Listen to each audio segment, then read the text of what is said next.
A threat of increased tariffs by Donald Trump is looming for Australia. The Australian government says it will continue to push for the removal of all US tariffs. What percent will that tariff be? I would say it'll be somewhere in the 15 to 20% range. So maybe 15 or 20 or? No, I said, I sort of know, but I just want to be nice. I would say in the range of 15 to 20%. He doesn't care about us at all. He doesn't give a toss about Australia or any other American ally. Donald Trump has suggested all imports to the United States will face a baseline tariff of 20% unless the country in question negotiates a separate trade deal with him. Obviously, his supporters in America would see this as a good thing. Ties into the whole America First vibe that he's got going on. But as a matter of policy for our government, it's important to acknowledge that Trump only cares about his country's allies in terms of what they can give him. Donald Trump's philosophy as a human being is that the world is divided into winners and losers.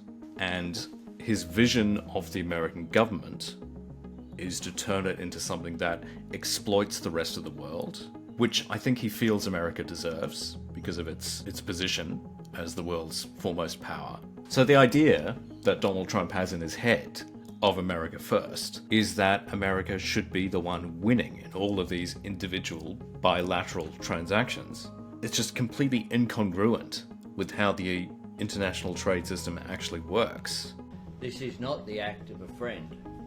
Today's decision will add to uncertainty in the global economy, and it will push up costs for American households. I hesitate to say this quite so bluntly, but the Australian government has been in the diplomatic equivalent of a fetal position. We have tried to work with the Trump administration. We have tried to be polite and to avoid pissing off Donald Trump and his officials. We're struggling to figure out how to deal with an American administration that fundamentally does not believe in free trade. It's like we're playing chess and they're playing checkers.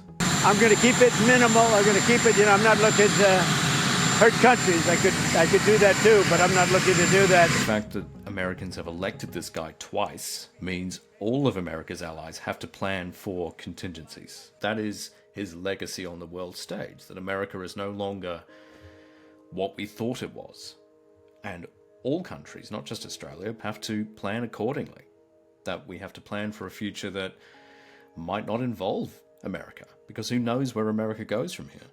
Such a decision by the Trump administration is entirely unjustified. We have to acknowledge that it is genuinely a very difficult position for the Albanese government to be in. We have seen Anthony Albanese try to strike a balance, try to say that, try to talk about how much value we place in the American relationship, how much we have shared values as countries. Ultimately, there's not a heck of a lot Australia can do to punish the US. There are certain industries. 90% of what happens here is just words. And there are no words we can say that will really hurt the US. So we don't have all that much leverage.